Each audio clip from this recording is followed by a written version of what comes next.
just do a little video of my neps. Singulana, very common variety. Had this years and years. Originally came as probably a Dutch growing plant, but still nonetheless it came from Little Shop of Horrors, Alistair and Jenny there, who are now sadly not doing shows anymore, but still selling. But I must go down and see them again because they are good friends. These are all the cuttings that I've brought out of the propagation pot. I'm starting to produce some reasonable pictures on them. That's Singala, that's Mikei there. These are Veitchii cuttings, which haven't done anything yet, but they're producing growth points, but they're much slower in comparison to the rest of them. This behind is this big plant here, which I got from a good friend of mine. Well, I'm not sure he would class me as a good friend. He's a lovely person. Mr. James Ellis over in Bournemouth Way. That is Veitchii cross Loei. And you can see influence of both in them with the peristomes and the hairy lids. I can't actually remember what the technical classic term is for a lid. And I've got this one, another one, I think it was Veitchii cross igneous back or something. I found the label for you in a minute. And this is a cutting that's producing its, just opening its first pitcher. I've got Catopsis flowering, Brocchinia reducta, and there's Brocchinia tatii with Utricular nullumbifolia flowering quite happily.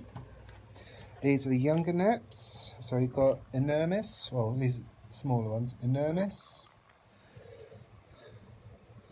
and various crosses, which was given to me by another good friend. Some are doing better than others after their repot, but I'm keeping a weather eye on them.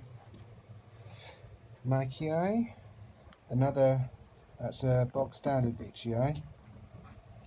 There's something about Veitchii I just love. I think it's the hairiness. That's just the bog standard Veitchii. And this is the Subpatulata cross. I'm not going to even bother. Highly dyslexic, and it's been a long day, so pronunciations go out the window. Either way, it's a sweet little hybrid. I tend to try and stick to species, but hey ho, because if it's a cross between a highland and a highland and a lowland variety, I'm always confused on how to keep them, because my setup is more catered towards the highland varieties, because it's A, damn sight easier, and B, a damn sight cheaper. A little truncata. Didn't like the move, but it's coming back nicely.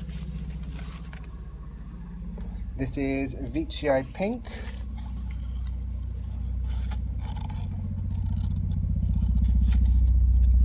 Igneous, no, Catlii. Doesn't want to come out of its little pocket. Lovely little slipper orchid growing in amongst them. They seem to do quite well. That there, not ultimately sure on what it is, as in species. It originally came from Burnham Nurseries many years ago as a cutting that was given to me by Brian Richardson. I hope I'm pronouncing that name. Well, the late Brian Richardson, sadly. And all I want to do is flower. Unfortunately, they're males, so I can't get any seeds from them. But I've got two plants, and they're both wanting to flower after being cut back about 8 months ago. They just get long and leggy. Not that I don't mind that, it's just that they just get long and leggy. I wouldn't be surprised if they're a lowland variety. But yeah, they always seem to just form the upper pitches almost. That's a bit just contorted, but it's still pretty nonetheless. The original Mikei. This is, as I said, Veitchii pink. It's got about 3 or 4 growth points on it. Very unhappy Hamata, which I've had for many years. I'm hoping the move will do it some good, e.g. it'll settle in. But as with growing anything, it's trial and error. Well, it is with me anyway. But yeah, any questions, let me know. Bye.